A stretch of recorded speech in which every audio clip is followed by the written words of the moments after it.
अजूनही काही चाळीमध्ये राहत असेल, आता आम्ही चाळीत राहिलेलो आहोत, त्यामुळे आम्हालाही तिथले गमती जमती माहीत आहे. त्या चाळीमध्ये राहणारा तो सहवास, एकमेकांचं मिळणारं प्रेम हे फार वेगळंच असतं आणि हेच प्रेम, हा सहवास आपल्याला ह्या मालिकेच्या माध्यमातून पाहायला मिळणार आहे. पण या सहवासात आपल्यासोबत कोण प्रवासी असणार आहेत, म्हणजे कोण पात्र असणार आहेत, त्यांची आपण ओळख करून घेऊयात. सगळ्यात पहिल्यांदा मी विनंती करतो, या मालिकेमध्ये एक छान भूमिका साकारली गेलेली आहे. एक छान गोड कष्टाळू मुलगी, अर्थातच अर्पिता म्हणजेच योगिता चव्हाण. एकदा टाळ्या जोडतात आणि विनंती करतो आपण मंचावर आमंत्रित आहात. यानंतर आईचा लाडका, कुटुंब जपणारा आणि छोट्या छोट्या गोष्टीमध्ये प्रत्येक वेळी आनंद शोधणारा आपला सर्वांचा लाडका समीर म्हणजेच अंबर गणपुळे. एकदा टाळ्या सगळ्या कलावंतांसाठी जोरदार. त्याच पद्धतीने या मालिकेची रंगत वाढवण्यासाठी नीलंबरी हे पात्र अगदी वेगळ्या पद्धतीने साकारणारी आपल्या सर्वांची लाडकी अभिनेत्री हिमांगी कवी. त्यानंतर जिच्यामध्ये अर्पिता ही अपशकुनी मुलगी आहे, मुलीची सतत रागराग करणारी कविता, कधीतरी तिला जवळ घेईल अशी भूमिका साकारणारी आगळ्यावेगळ्या भूमिकेत अभिनेत्री राजश्री निकम. धन्यवाद. खरं तर एक तगडी टीम आपल्याला पाहायला मिळते, त्यामुळे टाळ्या पण तितक्याच तगड्या झाल्या पाहिजे, जोरदार. यानंतर असं म्हणतात की ह्या मालिका असो किंवा सिनेमा असो, त्याच्यामध्ये सगळ्यात जीव आत्मा असतो तो म्हणजे लेखन. आणि ज्यांच्या कल्पकतेतून एक सुंदर मालिका साकारली गेली, कागदावर लिहून आपल्या प्रत्येकाच्या मनापर्यंत अधिराज्य गाजवण्यासाठी तयार आहे, अशा आपल्या वेगवेगळ्या मालिकांच्या माध्यमातून आपल्या प्रत्येकाच्या मनामनात पोहोचलेले, मराठी असू दे, हिंदी असू दे, असे विविध लिखाण, विविध मालिका ज्यांच्या आपल्या मनापर्यंत पोहोचल्या, असे या मालिकेचे लेखक, अर्थातच जरा टाळ्या अगदी जोरदार झाल्या पाहिजेत शिरीष लाटकर जोरदार. आता यांचं लेखन म्हटल्यावरती मालिका काय असणार आहे हे आपल्याला थोडंसं उलगडा होणारच आहे 5 जानेवारीपासून. यानंतर असं म्हणतात की मालिका सगळी पूर्ण करण्यासाठी सगळ्यात महत्त्वाचं असेल ते म्हणजे दिग्दर्शन.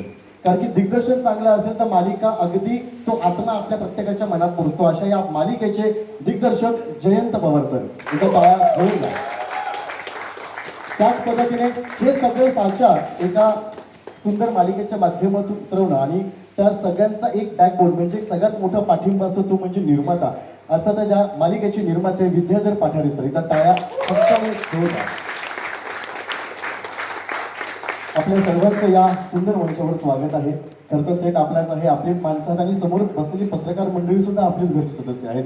त्यामुळे आपल्याला सगळ्यांना विनंती आहे आपण स्थानापन्न होऊन घ्यावं.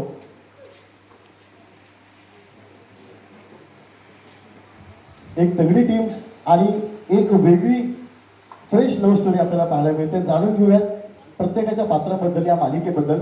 सर्वप्रथम माझा पहिला प्रश्न आहे अर्पिता यांना, या मालिकेत तुझ्या भूमिकेबद्दल आणि मालिकेच्या आतापर्यंतच्या प्रवासाबद्दल काय सांगशील?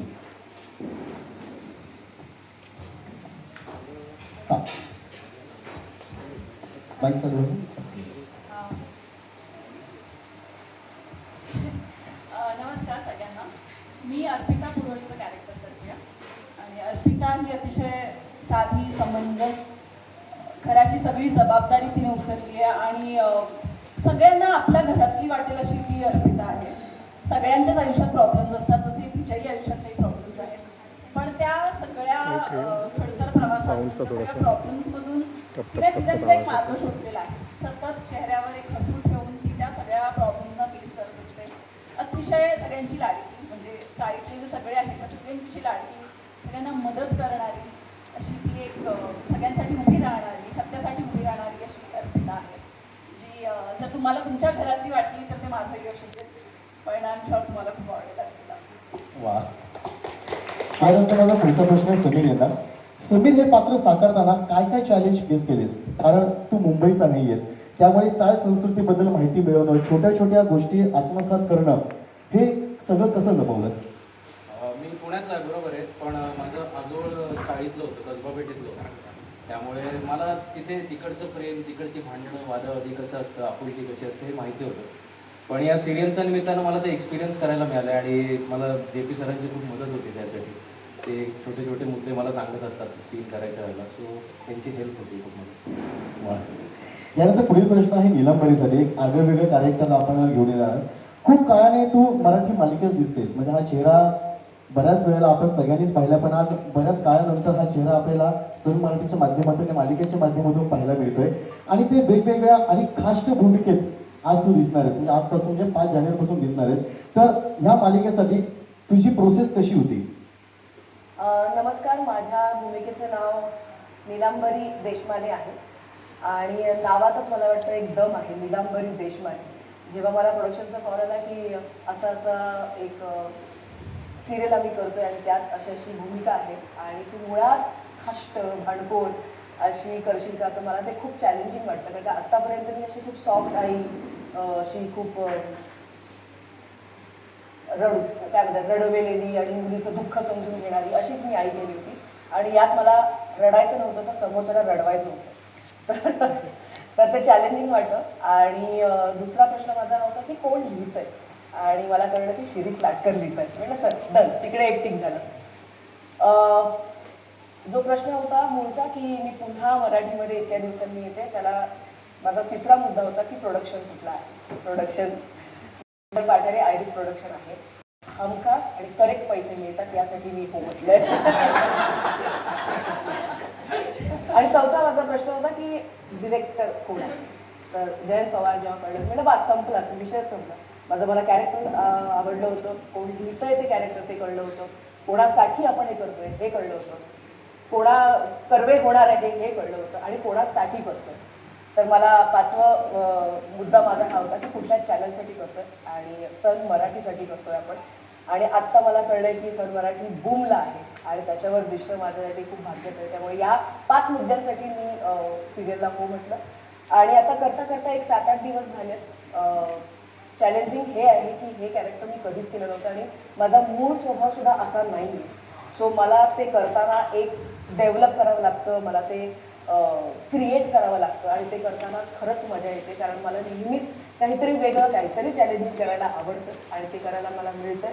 So thank you so much. मला या रोलसाठी विचार केला माझा. आणि टीम भन्नाट आहे. आम्ही पहिल्याच दिवशी, म्हणजे हे फक्त ऑन रेकॉर्ड बोलायचं म्हणून नाही, पण पहिल्याच दिवशी आम्ही सगळे एका पेजवर होतो. म्हणजे ह्युमर असो, सगळं असो, आम्ही एकमेकांची मस्करी करतो. त्याच्यामध्ये असं नाही झालं की ओ त्यांचं काय चाललंय वगैरे, असं काही नाही. हा पुण्याचा असला तरी. सो मजा येते. सो वा, म्हणजे वेगळी भूमिका आम्हाला पाहायला मिळणार. यामध्ये आम्ही सुद्धा असा विचार करतो की आतापर्यंत ज्या भूमिका तू साकारलास त्याच्यापेक्षा काहीतरी वेगळी भूमिका आपल्याला पाहायला मिळते. खूप वेगळी. म्हणजे बऱ्याच लोकांना धक्का बसणार आहे की हा हे भांडी अशी भांडकोट असं होणार आहे. मीडियाशी पंगा घेतो तो वेगळा.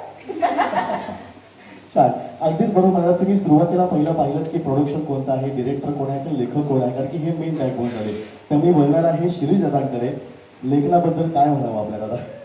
कारण की आपण बऱ्याच मालिका आपण लिहिलेल्या आहेत आणि सगळ्या गाजल्यात वाजल्यात, पण ही आगळीवेगळी लव्ह स्टोरी आज आपल्याला पाहायला मिळते.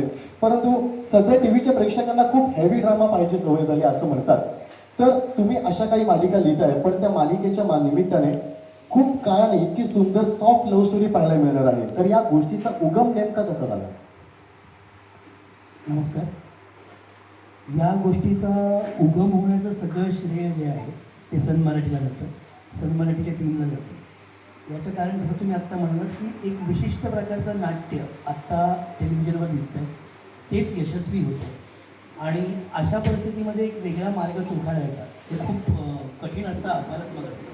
आणि सन मराठीने ते आव्हान स्वीकारलं. त्यांनी मला जेव्हा बोलवलं आणि त्यांनी सांगितलं की श्रीदादा आपल्याला एक अत्यंत सॉफ्ट अशी लव्ह स्टोरी करायची आणि ती अशी असली पाहिजे की मी तर या घरामध्ये आहे आणि ही बाजूची भिंत काढून टाकली तर बाजूच्या घरामध्ये नाट्य घडतंय असं वाटायला पाहिजे. इतकं ते खरं असलं पाहिजे आणि त्यामुळे त्या पद्धतीनेच ही मालिका बांधली गेली.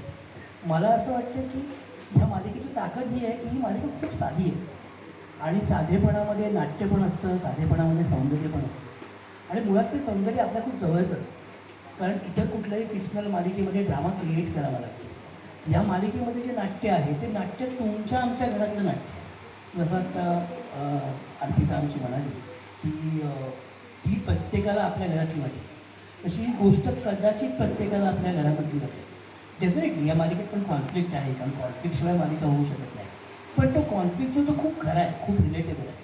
सो मला असं वाटतं की हा जो सॉफ्टनेस आहे ही आत्ताच्या काळाची गरज आहे. जसं अनेक वेळेला आहे म्हणजे कोंबडी आधी की अंडा आधी असा एक प्रश्न आहे, तसं टेलिव्हिजन बदलणं ही प्रेक्षकांची जबाबदारी का मेकर्सची जबाबदारी, असाही एक प्रश्न आहे. प्रेक्षकांना आवडत नाही म्हणून मेकर्स तेच बनवतात आणि मेकर्स तेच बनवतात म्हणून प्रेक्षकांना तेच बघावं लागतं असं त्यांचं म्हणणं आहे. पण मुद्दा असा की कुठेतरी कोणीतरी एक वेगळी सुरुवात करायला पाहिजे आणि मला असं वाटतं की सन मराठीच्या माध्यमामधून आम्ही सगळेच मिळून ती एक वेगळी सुरुवात केलेली आहे आणि आमची सगळ्यांची अपेक्षा आहे की प्रेक्षक भरभरून याला प्रतिसाद देतील. ज्या पद्धतीच्या मालिकांची प्रेक्षक आठवण काढतात सोशल मीडियावरती की त्या काळातल्या मालिका कशा होत्या, तर आम्हाला असं वाटतं की ही सगळी टीम मिळून त्यांना त्या काळात घेऊन चालली. आता त्यांनी आम्हाला तेवढ्याच मोठ्या मनाने स्वीकारणं गरजेचं आहे. नक्कीच. आणि शिवसेना अजून एक महत्त्वाची गोष्ट अशी ना की कथा हे सगळ्या गोष्टी पण प्रोमोमध्ये पाहिलं आपण गाणी सुद्धा जुनी वापरलेली आहेत. त्यामुळे बारीक बारीक गोष्टींवर अभ्यास केलेला आहे आणि बारीक गोष्टींवर अभ्यास करताना सगळ्यात महत्त्वाचा भाग येतो तो म्हणजे दिग्दर्शनाचा. तर माझा पुढचा प्रश्न आहे जयंत सरांना. प्रोमोमधून असं लक्षात येते की ही मालिका सध्याच्या इतर मालिकांपेक्षा वेगळी, हळूवारपणे उलगडत जाणारी प्रेमकथा आहे. दिग्दर्शक म्हणून तुम्ही या मालिकेकडे कसं पाहताय? नमस्कार. आत्ता शिरीषने बऱ्यापैकी गोष्टी सांगितल्या मालिकेबद्दल. तर आत्ताचा काळ किंवा जेव्हा इंटरनेटने आपल्या आयुष्यात प्रवेश केला, याहू रेडिफमेल या काळापासून आपला एकमेकांशी ना संपर्क तुटत गेला. एका घरात असतानाही एका फॅमिलीचे व्हॉट्सअप ग्रुप बनत गेले. नंतरच्या काळामध्ये व्हॉट्सॲप आणि फेसबुकवर, इंस्टाग्रामवर फ्रेंडशिप्स व्हायला लागल्या. ब्लाइंड डेट्स नावाचा प्रकार सुरू झाला आणि ती माणसामाणसातल्या नात्यांमधली, इंटरपर्सनल रिलेशनशिपमधली ना गंमत हरवून बसलो आपण सगळे. ते कुठेतरी ना मिस होत होतं. कारण मी सुद्धा वडाळ्यात चाळीत राहिलेला मुलगा, नंतरच्या काळात ठाण्यामध्ये चाळीत राहिलेला मुलगा. तर चाळींमध्ये कसं असतं की एक घर किंवा एक बेडरूम असत असतं. तर चाळीमध्ये 40 घरं असतील तर 40 बेडरूम असतात माझे.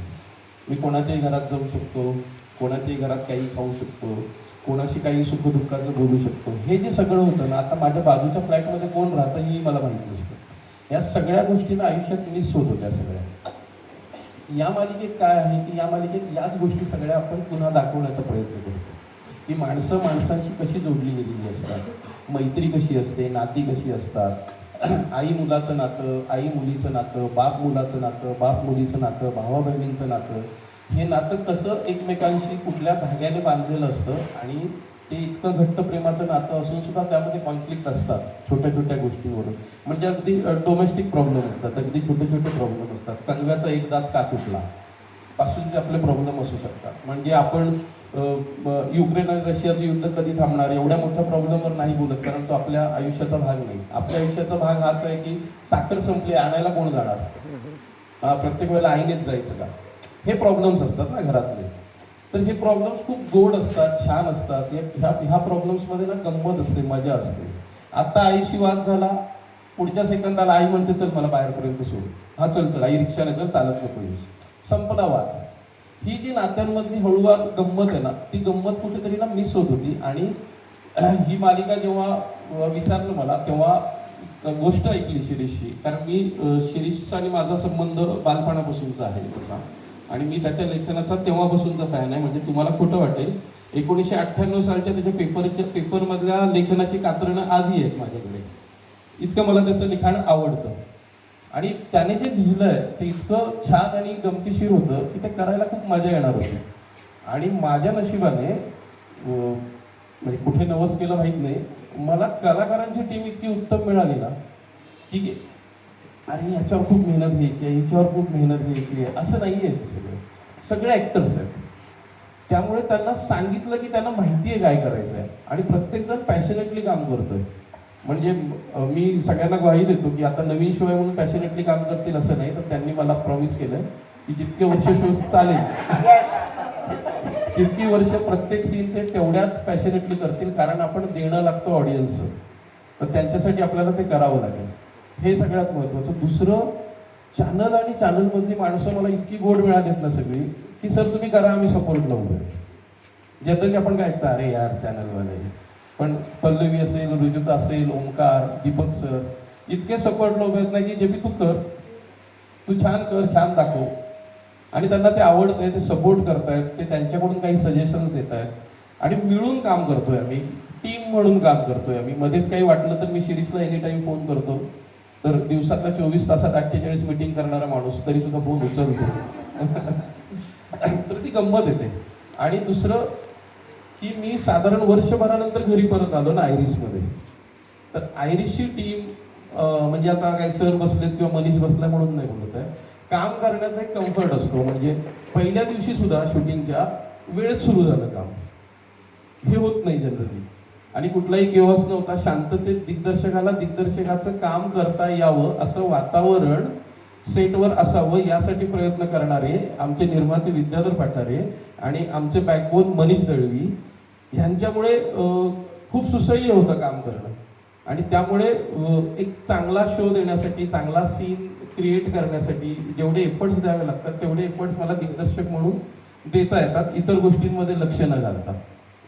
तर मला असं वाटतं की ही मालिका प्रेक्षकांनाही खूप आवडेल. प्रोमो तर अत्यंत सुंदर झाले तिन्ही प्रोमो. म्हणजे असं असतं की आपल्याला खूप आवडतं, पण मी ऑलवेज डेव्हिल्स ॲडव्होकेट म्हणून काम करतो. तर मी माझं नाही आवडलं तरी मी सांगतो की नाही आवडलं, पण हे खरंच आवडलं.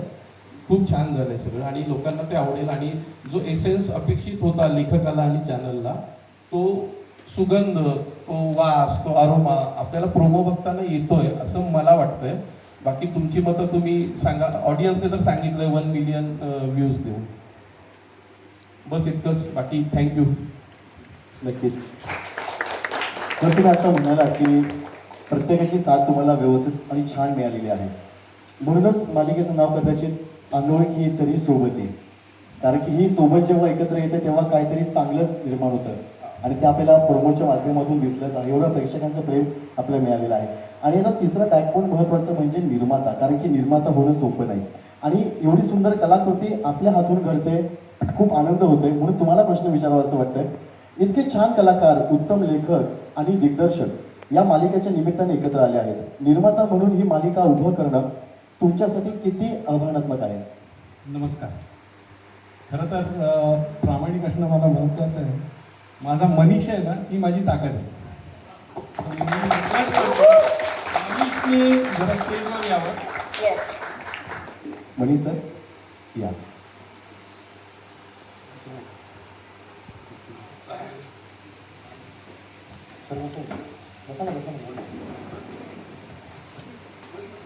आणि इतर लोकांचं प्रेम म्हणजे नाटकात आणि माझी इतर आयरिशची पूर्ण टीम आज माझ्याबरोबर उभे राहते.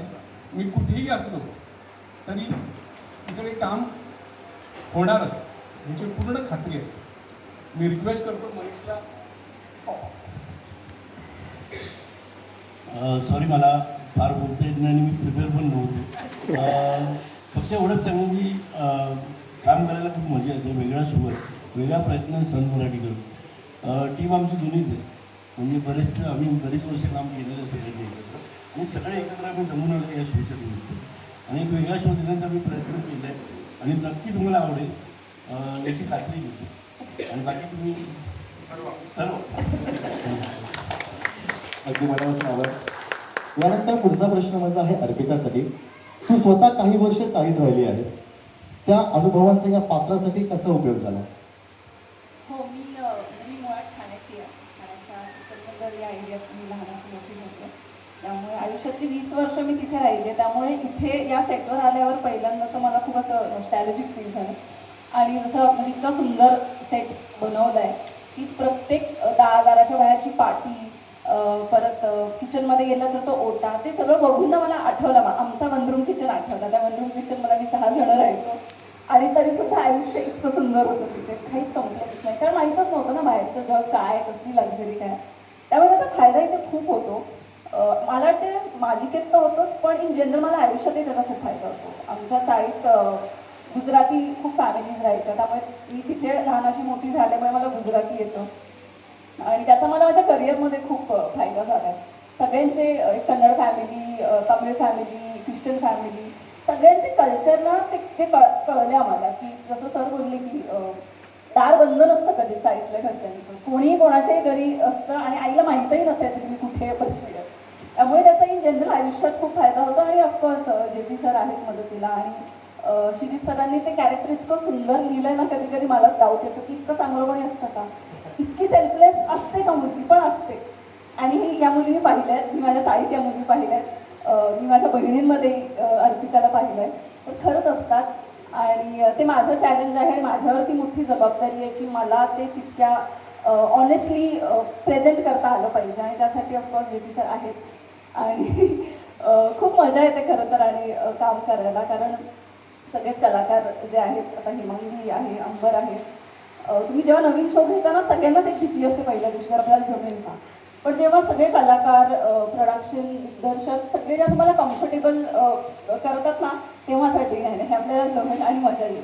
हिमांगीबरोबर सीन करताना ती इतकी सिनियर कलाकार आहे, इतकी टॅलेंटेड आहे, पण तिच्याबरोबर काम करताना असं कधी दडपण नाही आलं. ती स्वतःचा परफॉर्मन्स तर वर नेते, त्याबरोबर समोरच्याचाही वर नेते. ती मलाही 4 गोष्टी म्हणते, तू असं करू शकते, असं करूया का आपण.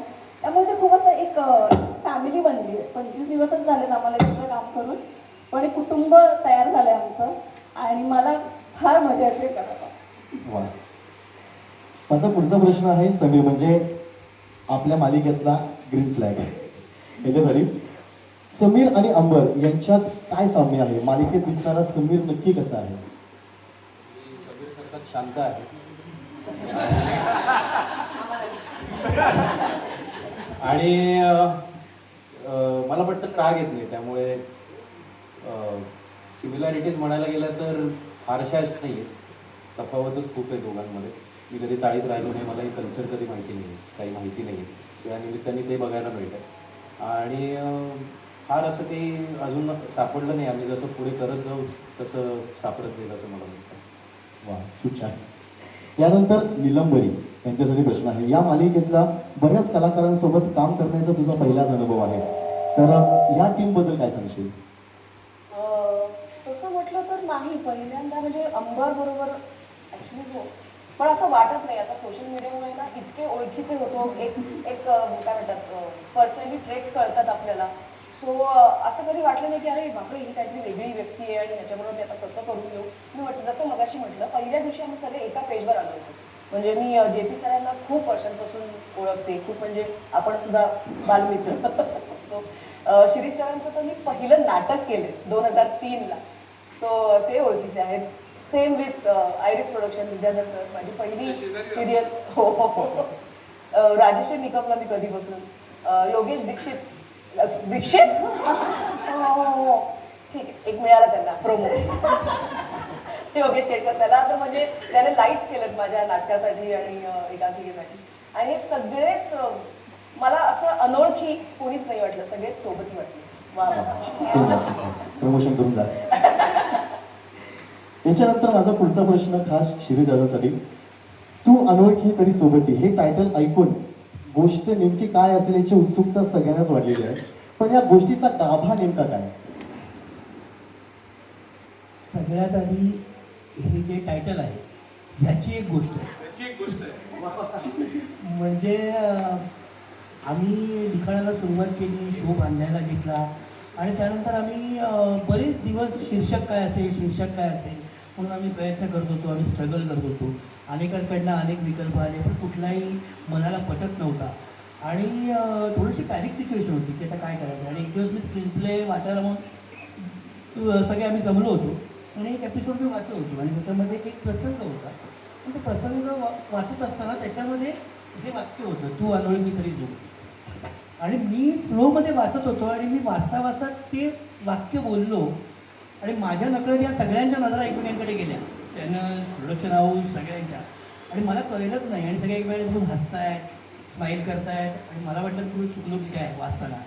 म्हणून मग मी एपिसोड संपवला आणि विचार तुम्ही सगळे हसत का होता. आणि सगळे एकाच जोरात म्हणाले, टायटल मिळालं सर, तू अनोळखी तरी सोबती. असं म्हणून ते टायटल मिळालेलं आहे. मुळात याच्या कथेचा गाभा म्हणायचं तर मला असं वाटतं की एका वाक्यात जर काही कथा सांगायची तर 2 अपूर्ण व्यक्ती एकत्र येतात आणि एकमेकांना पूर्ण करतात, ही याची गोष्ट आहे. वा, खरंच सुंदर.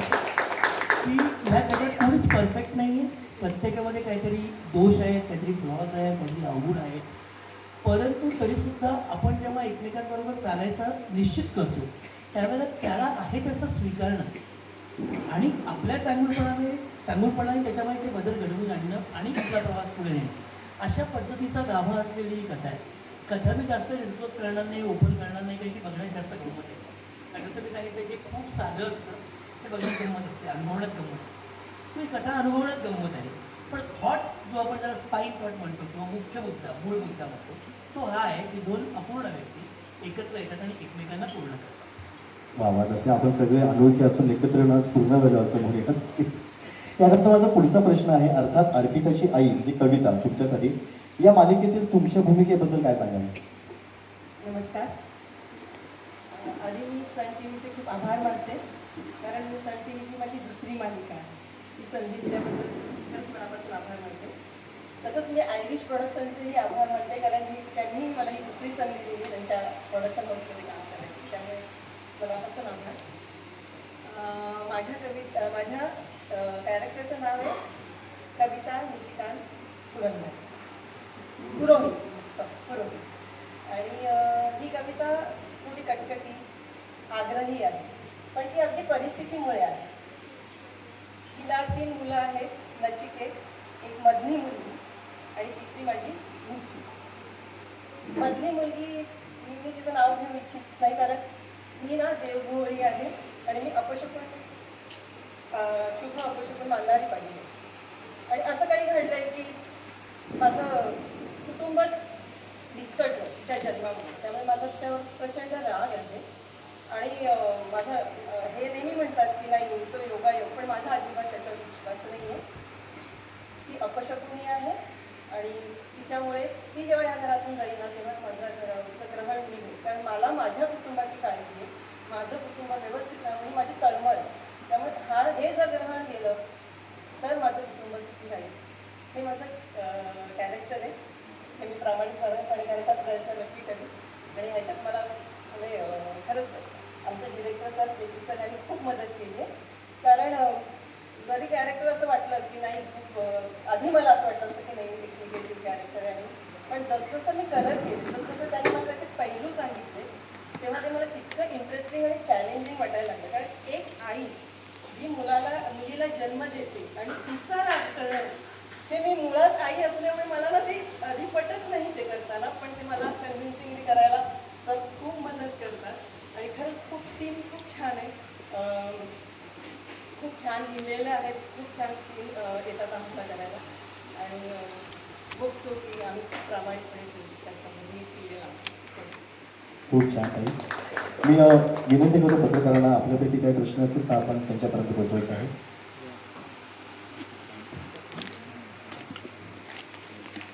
हां, कोणी इच्छुक आहे?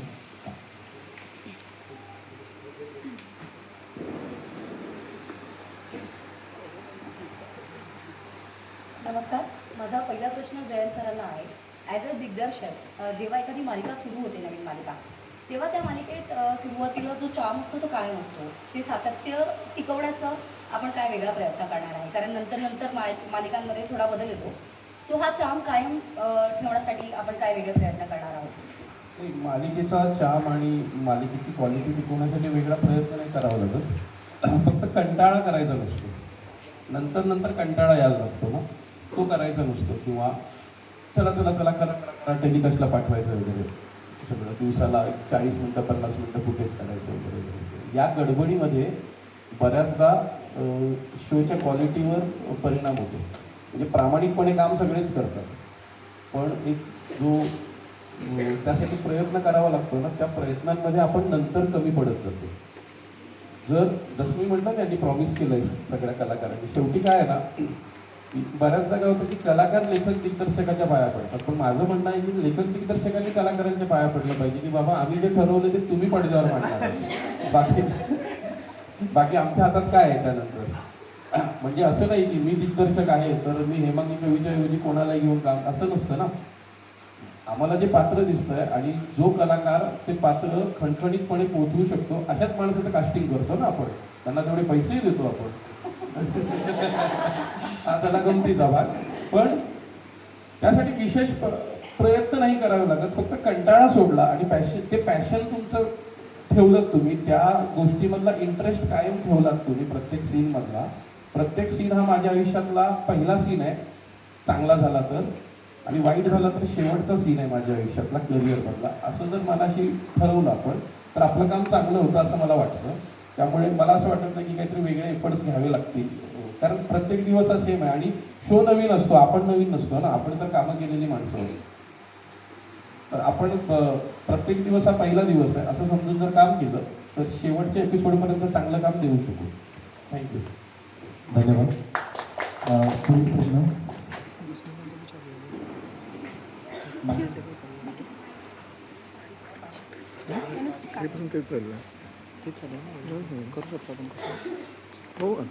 ओके, सो प्रश्न राजश्री ताईंसाठी आहे.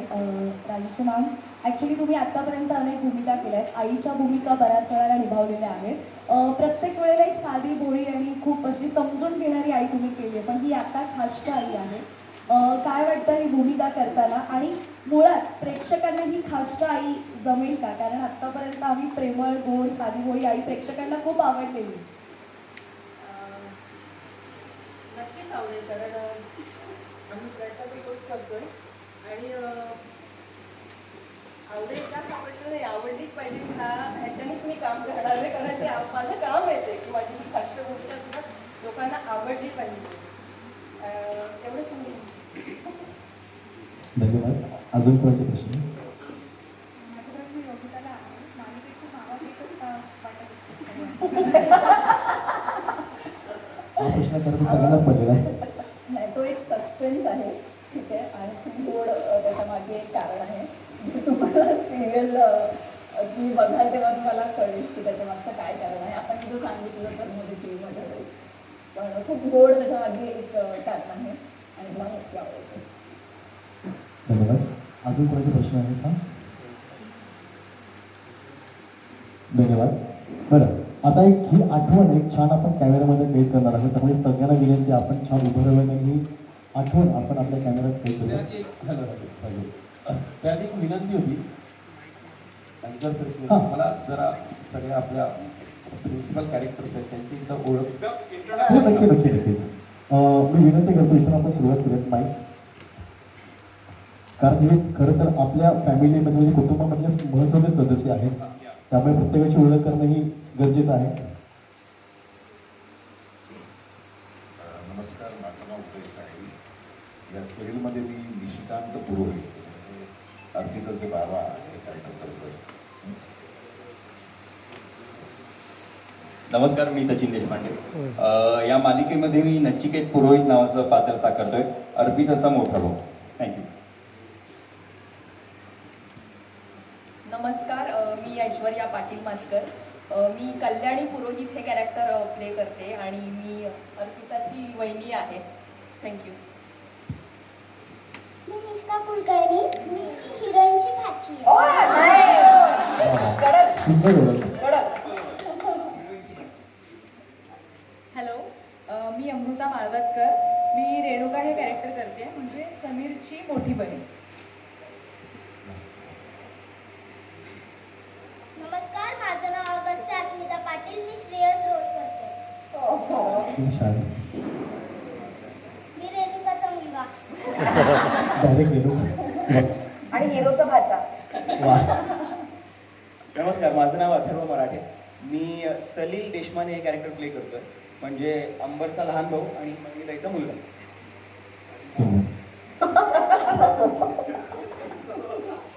नमस्कार, मी योगेश केळकर आणि मी राजेंद्र देशमाने म्हणजे समीर देशमानेचा बाबा हे कॅरेक्टर प्ले करतोय. आणि पहिल्यांदाच मी माझ्या या करिअरमध्ये हिरोचा बाबा करतोय, कारण आजतागायत मी कायम हिरोईनचा बाबा करत आलो आहे आणि मला खूप मजा येते, कारण हिरोचा बाबा करायला मिळतो. वाईट टाळ्या जोरदार सगळे आपल्या कुटुंब सदस्य जोरदार. पण एक प्रश्न असा उद्भवतो की अच्छा अजून आहे. अरे वा, खूप छान. नमस्कार, मी मयूर मोरे. मी अनिश देवडे हे कॅरेक्टर प्ले करतो, म्हणजे अर्पिताच्या आत्याचा मुलगा. हां, मागे. हाय, मी स्मितल हळदणकर आणि मी निकी हे कॅरेक्टर प्ले करते, म्हणजे अर्पिताची लहान बहीण. नमस्कार, मी हार्दिक जाधव. मी आशुतोष हे कॅरेक्टर प्ले करतोय. समीरचा मित्र पण आहे आणि त्याच्या मोठ्या बहिणीचा नवरा पण आहे. धन्यवाद. वा, म्हणजे एकंदरीत संपूर्ण चाळ आपल्याला पाहिजे. एका टाळ्या जोरदार सगळ्या पात्रांसोबत